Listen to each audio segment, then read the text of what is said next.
Alhamdulillah Rabbil Alameen. Sallallahu wasallam mubarak ala Muhammadin wa ala alihi wa sahbihi ajma'in. So inshallah ta'ala we'll continue in our light commentary on Kitab al-Siyam and Bulugh, al-Maram, al-Hafidh ibn Hajar, rahimahullahu ta'ala. And we left off last week, Wednesday, with the hadith number 532. Actually, do me a favor, Akhi. Can you take those two books down, give one to the sisters, and then the brothers can have the other volume. طيب. So hadith number 532, which is the hadith of Hafsa, al-Mu'mineen radiyallahu anha, أن النبي صلى الله عليه وعلى آله وصحبه وسلم قال من لم يبيت الصيام قبل الفجر فلا صيام له. So in this hadith, Hafsa radiallahu anha, she said, the Prophet said, no fasting is accepted from the one who does not commit his intention to fast before dawn. Some point of the night, the person has to commit himself, resolve himself, make the intention to fast. So this hadith and the coming hadith speak to the importance of an-niyyah in terms of as-siyam, in terms of fasting, and also when a person has to have the niyyah for fasting. So let me say at the outset that there is no fasting without a niyyah. There's no fasting without intent, without intention.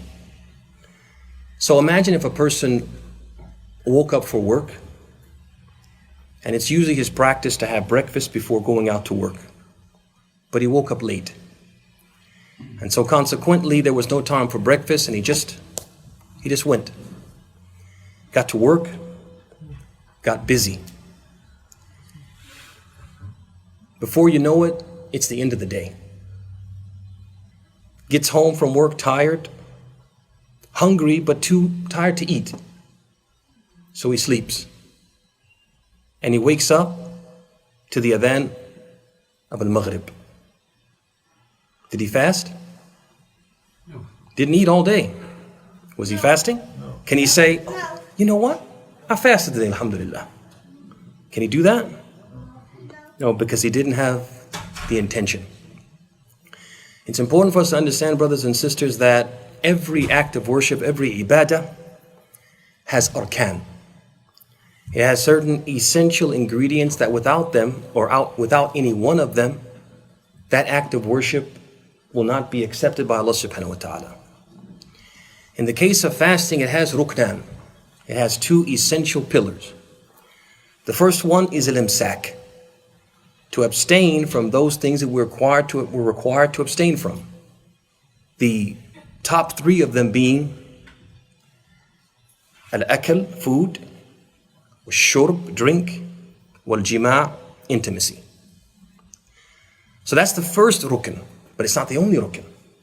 Because this gentleman who went and didn't eat all day, he had the first rukn, right? Al-imsak. But the second rukn is a niyyah. You have to abstain with the intention of abstaining. It can't just be by accident, by happenstance, which is what happened in the example that we gave. And this is something which the scholars are agreed upon, as mentioned by Ibn Qudamah rahimahullah ta'ala, that there can be no fasting without willful intent. You have to intend to fast. So this is something agreed upon by the scholars. Where they differ is this issue of tabeet and niyyah. At what point does the person have to intend to fast? You guys see that? So let's take that scenario again. This man wakes up, and as I said, he woke up a little late. There was no time to eat. went off to work. At noon, he's still working and he hasn't eaten anything, and he says, you know what? I might as well fast.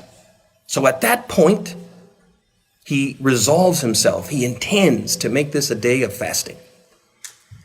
Can he do that or not? This is where the difference of opinion falls.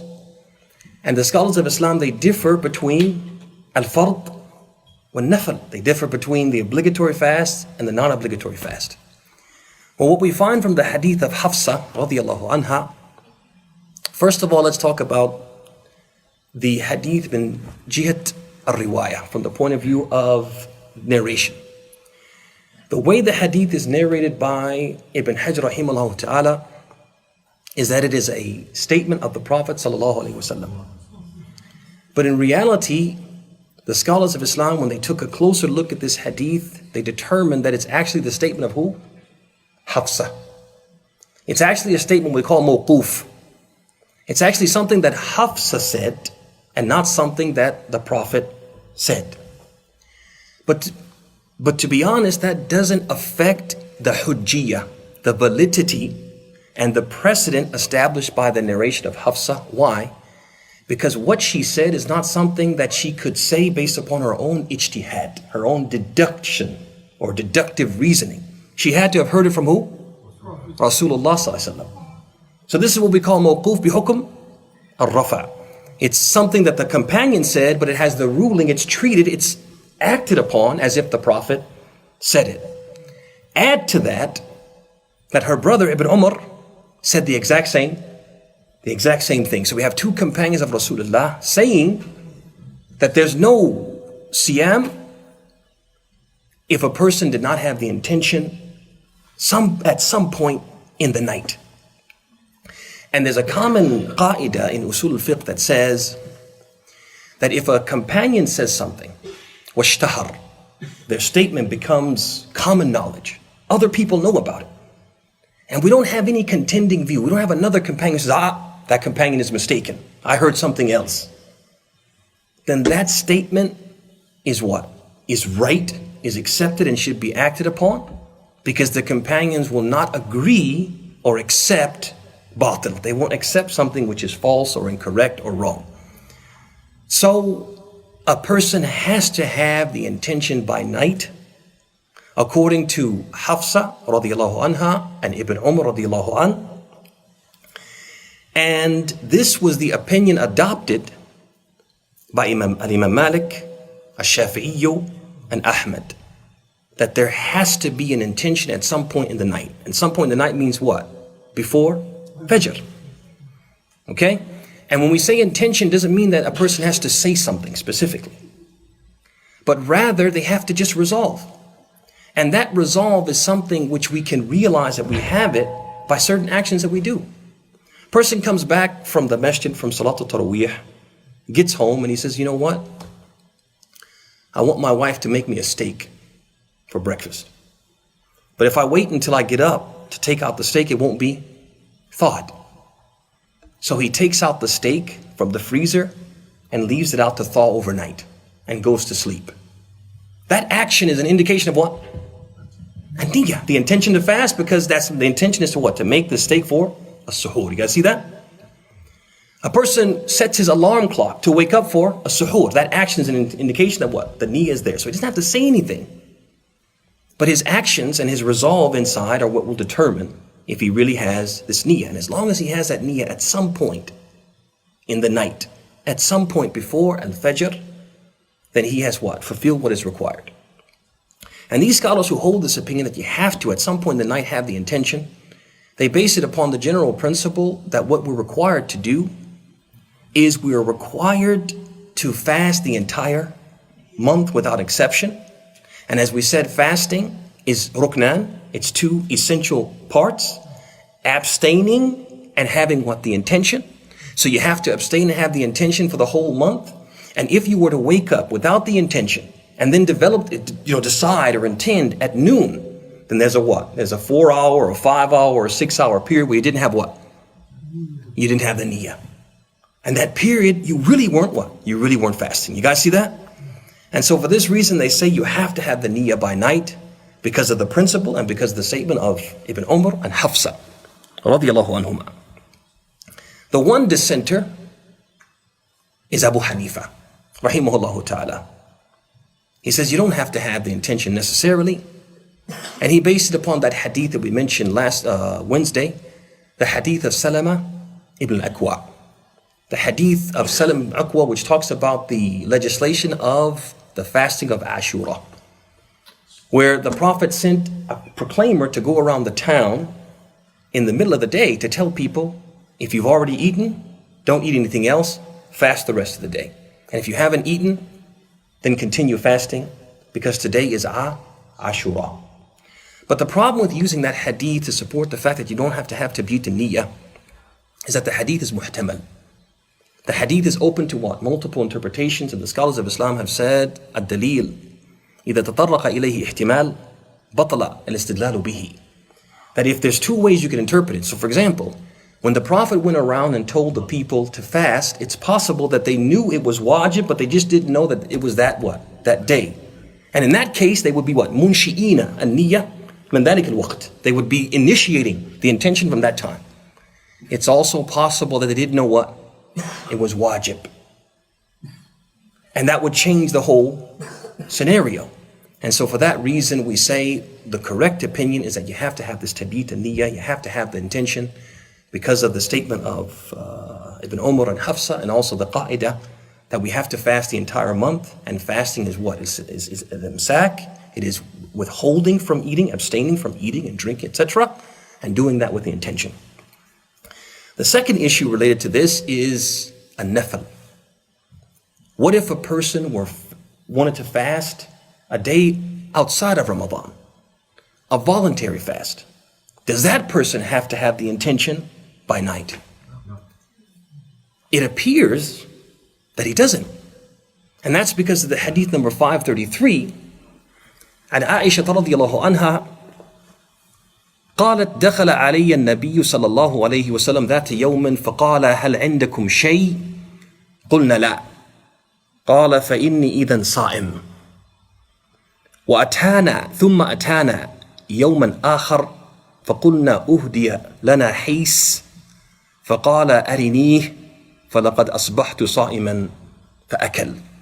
So when this hadith, the Prophet, Aisha, she said, the Prophet ﷺ came to visit me one day and asked, do you have anything to eat? I said, no. He said, then I am fasting. Gives the impression that what? Ansha an-niyyah. That at that point he said, well, there's nothing to eat, I might as well fast. Then he came to me another day and I said, I had been given a present of some haste. He said, show it to me. For I had began the day fasting. Then he what? He ate. So this hadith gives the impression, gives every indication that when it comes to Sawm al-Nafl, it comes to the non-obligatory fast, a person, as long as sometime in the day, the person makes the intention, he can intend to fast. Okay? If someone were to say, but the hadith of Aisha is muhtamal aydan, it's also something which is open to interpretations. Because when the Prophet said, فَإِنِّي إِذًا صَائِمٌ, it could mean, now I am making that intention. Or I already had the intention, but if you had something to eat, I was going to eat. But since you don't have anything to eat, أَنَا مُسْتَأْنِفٌ, I'm continuing my fast. You guys see that? But we respond to that by saying that ihtimal is there, but the ihtimal is cleared up. The interpretations are clarified by fatawa sahaba, by the verdicts of the sahaba, the companions, among them Ibn Abbas, who basically told us that it's okay when you're fasting a voluntary fast to make the intention during any time of the day. So in the case of that scenario that we said earlier, if that guy was on his way home from work and he said, it's 4 or 5 o'clock in the PM, I'm going to make an asr nap and I'm just going to make my niyyah to fast. Can he do that? Yes, he can do that. Okay. طيب. With that, there's one other thing that's important to mention from this last hadith, the hadith of Aisha, is it also teaches us, it gives an ishara, that as-Saa'im sawma naflin amiru nafsihi. That the person who is fasting a voluntary fast is in charge of himself, meaning he can continue fasting, or he can also do what? He can break his fast, because the Prophet ﷺ was fasting, and then when the food was present, he went ahead and broke his fast and didn't continue it. So a person should not feel, if he's fasting and it becomes difficult for him, he shouldn't feel a sense of haraj, that it wouldn't be right for me to break my fast, so I have to push through. No, if he's tired of fasting, or if he's invited by someone and he doesn't want to turn down the invitation, he can go, he can partake, and he can break his fast, and he doesn't have to make up that day. طيب. From here we go to ahadith numbers 534, 535, 536. And these ahadith, they deal with the sunan. They deal with some of the mukammilat, some of the aspects of fasting which will make our fast more complete and more rewardable. And this is important, especially as we are about to enter into Ramadan. We want to get the maximum reward out of our fast. We don't want to just do the bare minimum. We want to do more.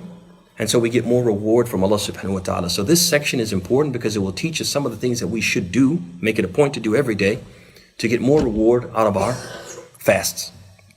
طيب, so the first hadith, 534, it reads, عن سهل ابن سعد رضي الله عنه أن رسول الله صلى الله عليه وسلم قال لا يزال الناس بخير ما عجلوا الفطر متفق عليه.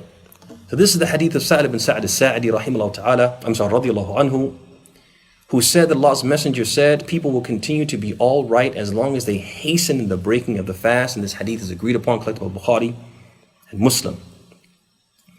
So that's the first narration of the first riwayah. There's another riwayah that Ibn Hajar brings, but that riwayah that says, أَحَبُّ عِبَادِي إِلَيَّ أَعْجَلُهُمْ فِطْرًا, that the most beloved slave to me in my slaves is the one who hastens in the breaking of the fast. That second riwayah is not authentic.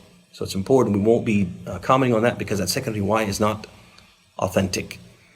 طيب, but the first riwayah, the one collected by Bukhari and Muslim, it teaches us a very important point, and that is istihbab ta'jil al-fitr. That when it comes time to break your fast, you should do what? You should break your fast. You shouldn't delay. Some people, they hear the adhan and they go outside and they look. And it still looks maybe like a little light. They don't see the sun, but to them it looks a little light. So they what? They wait, ihtiyatan. They wait until it gets dark outside. And then they find what? They break their fast. Prophet's saying, no, you shouldn't do that. Prophet is saying, sallallahu alaihi wasallam, that it is a sign of goodness in the ummah when the people follow the sunnah. They follow the sunnah, they don't follow some imagined precaution in their own minds, thinking that somehow they're going to be more pious than Rasulullah sallallahu alaihi wasallam and what he has taught us. The adhan is called, and you have no reason to doubt that the sun has set. You do what? You break your fast. ثم بعد ذلك hadith number 535 is the hadith of Anas ibn Malik رضي الله عنه قال قال رسول الله صلى الله عليه وسلم تسحروا فإن في السحور بركة. He said, take a meal just before dawn, for there is a blessing in suhoor, taking a meal at that time. And it's also agreed upon, collected by Bukhari and Muslim. So this hadith, it teaches us that taking a meal before Fajr is mustahab. It's highly recommended for us to take a meal, to eat something. It could even be something small, but to do this before Salat al-Fajr. And it's not good to just omit this meal. Some people feel like, I don't need suhoor to fast. Or I like to sleep in, right? I want to sleep right up until the time for Fajr. So I'm not going to eat suhoor. We shouldn't do that. The Prophet is telling us that it's what? It's highly recommended to fast. Now, if you notice in the hadith, he said tasahharu. And this is actually a command from the Prophet. He said, take this meal. And typically when the Prophet commands us to do something, we consider that thing wajib. You have to do it. But there's a sarif, there's an indication that the Prophet didn't intend to obligate, but rather intend to encourage. And that is the ijma', the collective agreement of the scholars that the Prophet intended to encourage. And that ijma' was, it is hakahu Ibn al-Mundhir. It was conveyed to us by Ibn al-Mundhir rahimahullahu ta'ala. Now there's a mas'ala here, there's an issue here, that the Prophet said, فَإِنَّ فِي السُّحُورِ بَرَكَةً. There is some blessing in the suhoor. What is the blessing in the suhoor? Well, the blessing is twofold. And one angle of blessing comes to us from a nas, min jiyat al-nas, from the point of a text that the Prophet said. And the other angle of blessing comes to us from, it is ma'nawi. It is something that we can ascertain from just what? From common sense and intellect. So the one that is from the text is the hadith collected by Muslim on the authority of Amr ibn al-As, in which the Prophet ﷺ said, فَصْلُ مَا بَيْنَ صِيَامِنَا وَصِيَامِ أَهْلِ الْكِتَابِ أَكَلَتْ السُّهُورِ. He said the thing that separates between or divides or distinguishes our fast and the fast of the people of the book is this meal of what? As-suhoor. And one of the things that the Prophet was very keen to do was always to establish a distinct identity, religious identity for the Muslims. That's why you find so many hadith where the Prophet prefaces whatever he's going to tell us to do by saying, Khaliful Yahuda wal Nasara, Khaliful Majus, Khaliful Mushrikeen. He says, he'll preface whatever he's going to say, whatever he's going to tell us to do, he'll say, be different from the Jews and be different from the Jews and Christians, be different from the fire worshippers, be different from the polytheists. The Prophet wants the Muslims to have a distinct identity, religious identity. That the way we do things is different from the way they do things if we have a shared ritual. If we have a shared manner of dress, the Prophet would do what? He would change something about it to be distinguished. If they wear a certain type of sandals, the Prophet would wear a different type of sandals. If they don't pray in their sandals, the Prophet would pray in his sandals to be different from them. And one of the ways he wants the Muslims to be different from the non-Muslims is by eating what? Making it a point to eat a suhoor, because when they fast, they don't eat a suhoor. That's one of the forms of barakah in the suhoor. The other form of barakah is obvious. Can anybody guess what that is? Ahsant. It makes you strong. It gives you the ability to get through the day, because if you don't eat suhoor, at some point you're going to run out of fuel. You run out of fuel. Is that not so? And the Prophet doesn't want you to run out of fuel. Doesn't want it to be a mashaqqa. Allah doesn't want it to be fasting to be a mashaqqa, hardship. Yurid Allahu bikum al-yusra, wala yuridu bikum al-usra. Allah wants to make things easy for you, doesn't want to make them difficult, so eat what? Eat the suhoor. طيب, tanbih, there's a note here. When it came to al-iftar, breaking the fast, we said it's recommended that you hasten to break the fast, that you do it early. But when it comes to a suhoor, it's preferred that you do it what? Later. That you delay it as much as possible. Some people will come home from Taraweeh, for example, and they'll eat, and then they'll sleep, and that'll be their suhoor. You can do that. But it's better to what? To delay the suhoor until what? Until close to Salat al-Fajr. And we know this because as some of the companions of Muhammad ﷺ, they narrated, like Zayd ibn Thabit, that they would eat suhoor with the Prophet ﷺ. And then after that, the Prophet would go out and pray, and they were asked, how much time was there between the adhan and the suhoor of Rasulullah ﷺ? And they would answer, qadr 50 ayah. The length of time it would take for a person to recite 50 ayat. Surah Amma is 50 ayat. How long do you think it takes to recite Surah Amma, you guys think? If you're reciting just normal, Not too fast, not too slow. For amma, okay, let's say 10 minutes. I think 10 minutes is it could take 10 minutes. So that means that the Prophet was making suhoor close to what? Close to Fajr. Not in the middle of the night or the first part of the night. طيب, hadith number 536.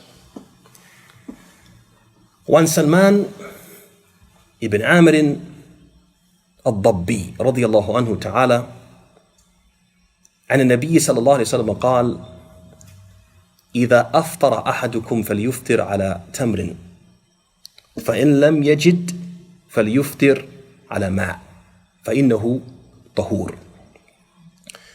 So in this hadith, we learn that there's something specific, a specific type of food or drink that we're encouraged to break our fast on. And is it obligatory? No. So if a person wanted to have a candy bar when they broke their fast, they could do that. If a person comes home and something very good is on the stove and they wanted to take a sampling of that to break their fast, they can do that. They haven't done anything haram.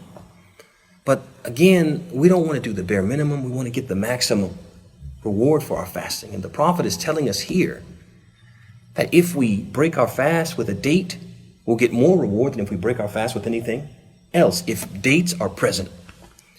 So this tells us that it's recommended for us to break our fast with a date if dates are present. And if they're not present, it's best to break your fast with what? With water. And Ibn al-Qayyim, he mentions the hikmah behind the Prophet ﷺ recommending dates and then if they're not present, recommending water. So he said that dates, after a person has been fasting, he said that if a person eats something, the first thing they eat is something sweet. What that will do is make their stomach more prepared to accept what? To accept food. He said physiologically that eating something sweet, the first thing after fasting, makes the stomach more prepared to accept food. So there's a wisdom in that. He also said with respect to water, is that when a person is fasting, their kidneys become a little what? Dry. And the water does what? Gives moisture to the kidneys, and he said that helps with the process of digestion, believe it or not. So there's a wisdom in what the Prophet is prescribing. It's not just sunnah, and we get a reward for it. It's also healthy if we take this route. So we can't lose. We win from two angles.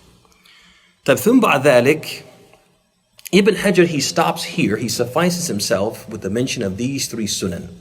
But these are not the only sunan for fasting, so we want to mention a few more that he didn't mention, or the hadith, he didn't cite hadith to support these in this section. So we'll mention three additional sunan that Ibn Hajar didn't mention. So one of them is a dua in the iftar. That when a fasting person breaks his fast, he's encouraged to make dua. Many people, when it comes time to break fast, or just before breaking fast, they'll busy themselves with whatever. And then when it comes time to break fast, they'll busy themselves with breaking fast. And then I've been in some masajid where people will come to attend Salat al-Maghrib, and they hear the adhan, they break their fast, and then they line up. They want to pray so that they can eat. And here they're missing out on the reward that the Prophet mentioned in the hadith when he said, ثَلَاثَةٌ لَا يُرَدُّ دَعْوَتُهُمْ or لَا تُرَدُّ دَعْوَتُهُمْ. He said there are three individuals who their supplication, their dua, is not going to be rejected. And he mentioned one of them, as-Saafiy hina yuftir. The fasting person, when he breaks his fast, his dua is going to be accepted. It's an opportunity, fursa. But some people miss out on the fursa because they're thinking about the wrong things. The food was not going to disappear. It's not going to go away. But this opportunity, the window of opportunity will do what? It will close.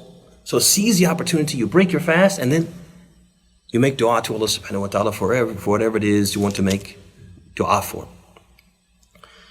The second sunnah that I want to mention is az-ziyada fi a'mal al-khair. We're highly recommended in Ramadan to do more and more good deeds, to exert ourselves in doing as much good as we can. So there are certain common good deeds that we typically do as Muslims anyway. We read Quran, we make dhikr, we make istighfar, we give charity. These are things we typically do, inshallah ta'ala. We should do even more of those in Ramadan. ويدل ذلك ما ثبت عند البخاري من حديث ابن عباس أنه قال كان النبي صلى الله عليه وسلم أجود الناس وكان أجود ما يكون في رمضان. The Prophet ﷺ was the most generous of people. He would give you the shirt, literally the shirt off his back. But in Ramadan, he was even more generous.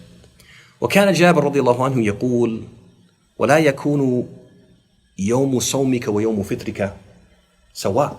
He used to say, Jabir رضي الله عنه, the Sahabi, he used to say, don't let your days of fasting and your days of non-fasting be the same. There should be what? An increase in your ibadah, an increase in your worship and devotion and your striving in the days when you're fasting. طيب ثم بعد ذلك, the third and final sunnah that we'll add is the Prophet encouraged us when we're fasting to observe a certain level of decorum and to control our anger and our emotions and not to let anything get to us as best as we can. Because typically what happens when you're fasting, you're a little tight, right? A little uptight, a little tense. Anything can do what? Can trigger you when you're fasting. The Prophet wants us to be mindful of this and not to let our emotions get the best of us and to remain in control of ourselves. So somebody may come and they may want to argue with us. So the Prophet gave us a sunnah, something that if we do it, we'll get more reward for our fasting. And that is if someone tries to argue with you or they insult you, you're supposed to say, Inni imru'un sa'im. As the Prophet said in the hadith, he said, إِذَا كَانَ يَوْمُ صَوْمِ أَحَدِكُمْ فَلَا يَرْفُثْ. If one of you is fasting, then let him not speak profanely.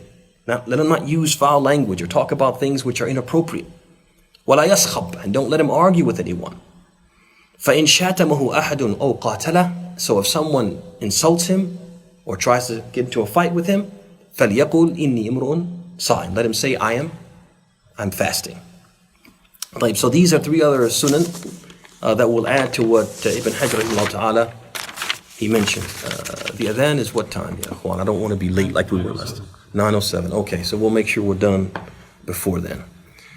So now we're into another section where there are several hadith, numbers 538 through 545. Several hadith. And this section, Ibn Hajar rahimahullah ta'ala, he is talking about two things. Those things that if a Muslim does it, they expose their fast to al-butlan. Things that if you do it, you put your fast at risk of being nullified. And also things that people think will nullify your fast, but in reality they don't nullify your fast. So he brings these hadith to clarify this for us, rahimahullah ta'ala. So the first hadith is 538. And that is the hadith of Abu Hurairah radiyallahu anhu. قال قال رسول الله صلى الله عليه وسلم من لم يدع قول الزور والعمل به والجهل فليس لله حاجة في أن يدع طعامه وشرابه. So he said, if one does not abandon falsehood in action in accordance, if one does not abandon falsehood in word and deed, or foolishness, acts of foolishness, Allah has no need that he should abandon his food and drink.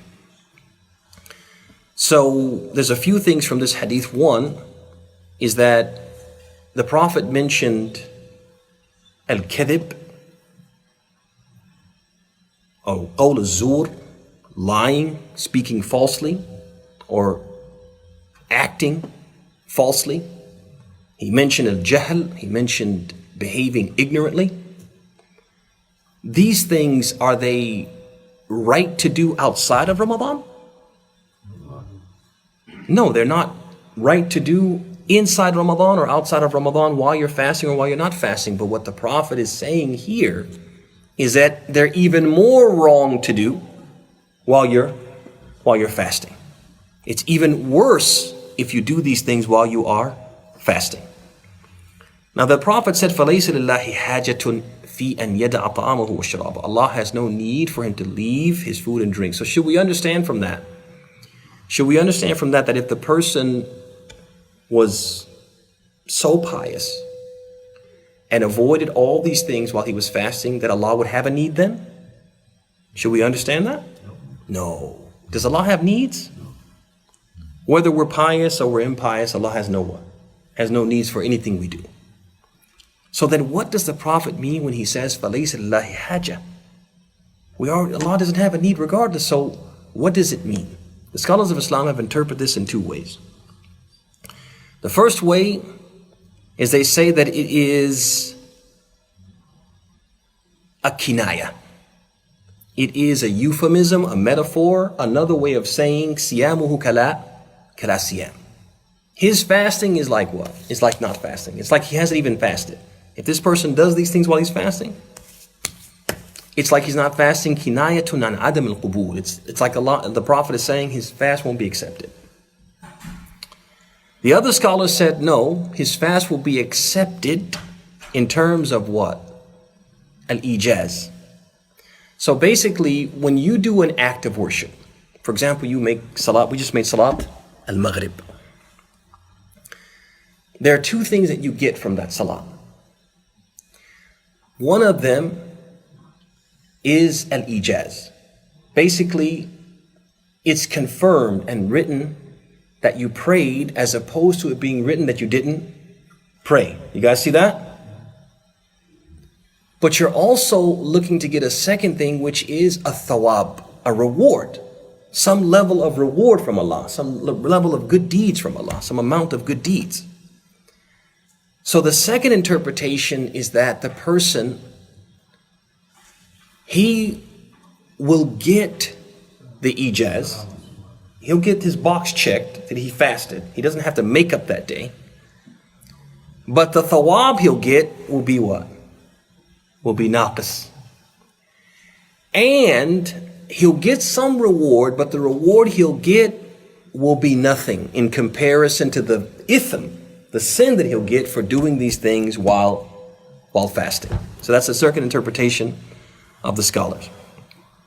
Hadith number 539 is the hadith of Aisha radiallahu anha.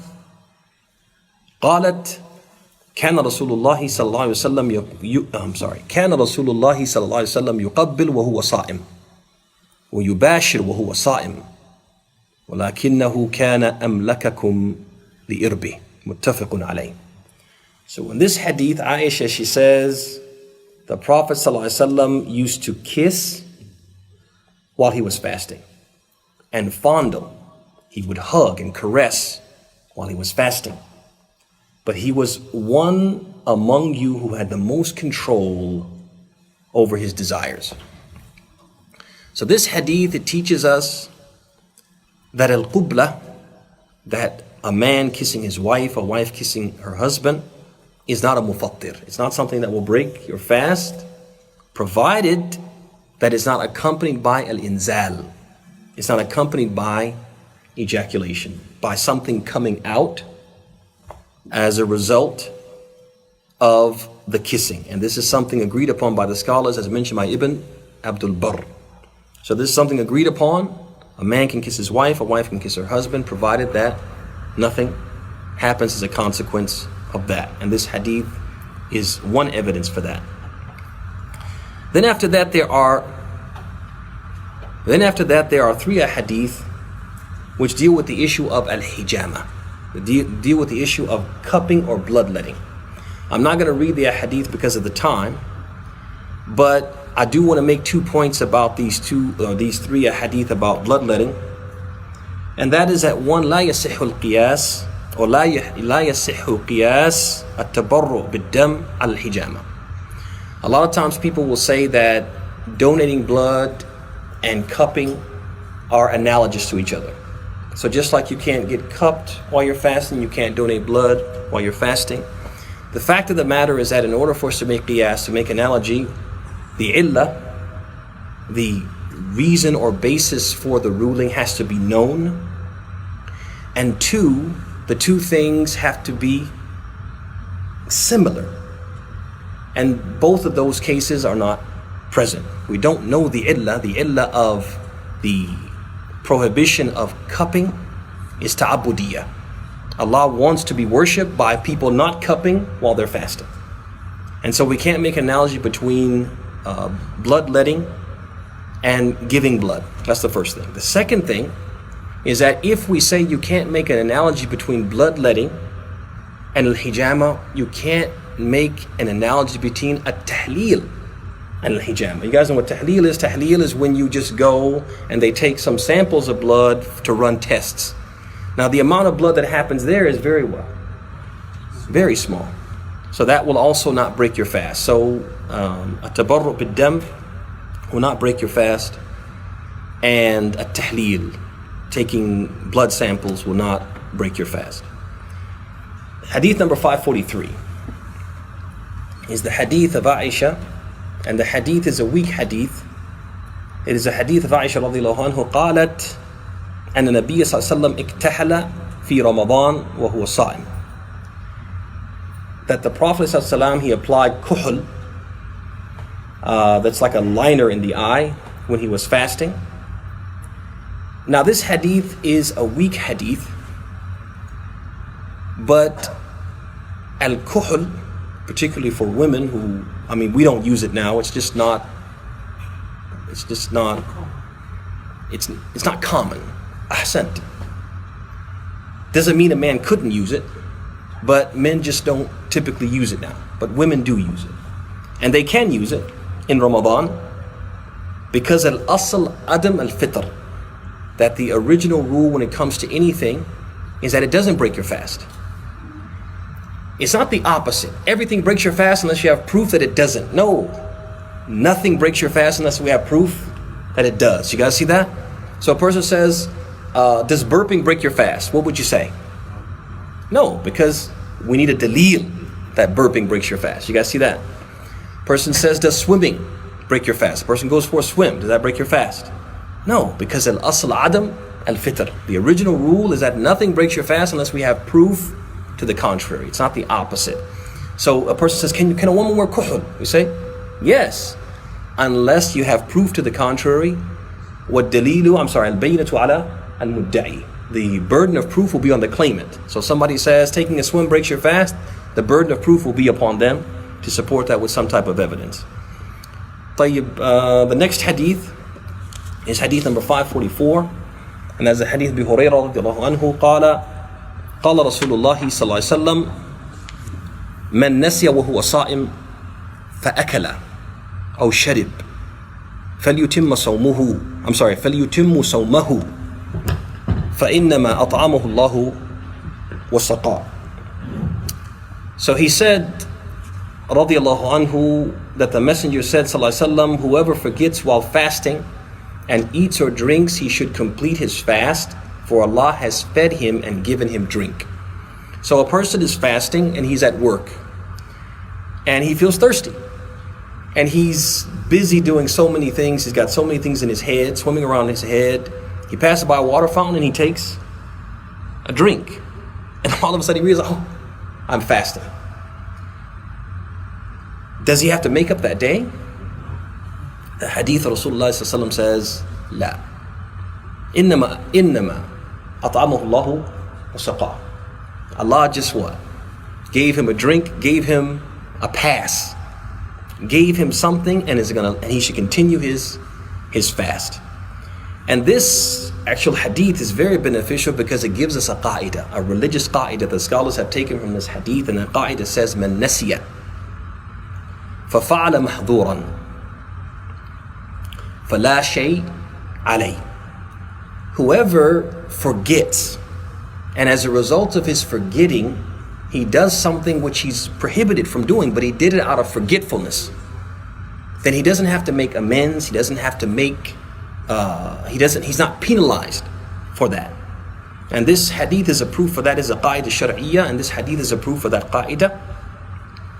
It's also important to, although Abu Hurairah mentioned al-akl wa shurb, he mentioned specifically food and drink, this qa'idah, this principle that he gave, is applicable to all of the mufattirat. Everything that can break your fast, if you commit it nisyanan, if you commit it out of forgetfulness, your fast will not be broken. But we'll do one more and then we'll stop. That is hadith number 545. And that is the hadith of Abu Hurairah. قال رسول الله صلى الله عليه وسلم من ذرعه القي فلا قضاء عليه ومن استقاء فعليه القضاء رواه الخمسة. So he says, if one has a sudden attack of vomiting while fasting, no atonement is required of him. But if he vomits intentionally, he must make atonement. So there's two things here. There's a person who vomits intentionally. He makes himself vomit.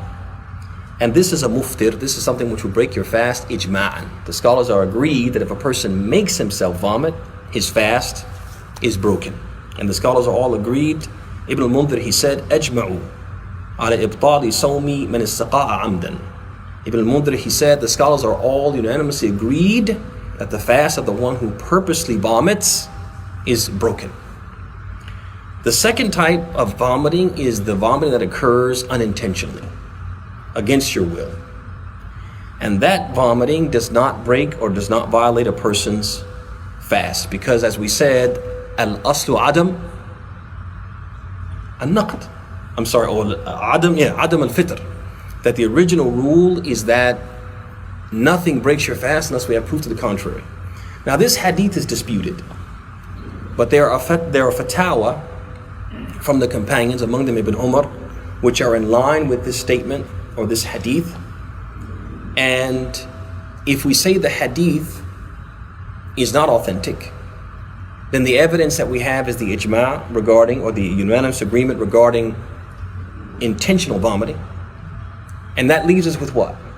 No statement, no hujjah regarding unintentional vomiting. And we go back to al-asl, we go back to the original rule of thumb, which is adam al-fitr, bidun dalil, or illa bidalil. So that being said, if a person vomits unintentionally, one of us is in Ramadan, may Allah not let this happen, but if we're fasting Ramadan and one of us is overcome by vomiting, we shouldn't think, oh, I lost this day. You didn't lose that day, because vomiting unintentionally does not break your fast. And with that, we'll bring today's session to a close. May Allah bless you and reward you for coming. This is a Friday, and you guys came out on a Friday. May Allah reward you for that. I really mean that. May Allah reward you. هذا وصلى الله وسلم وبارك محمد وعلى آله وصحبه أجمعين. السلام عليكم ورحمة الله وبركاته.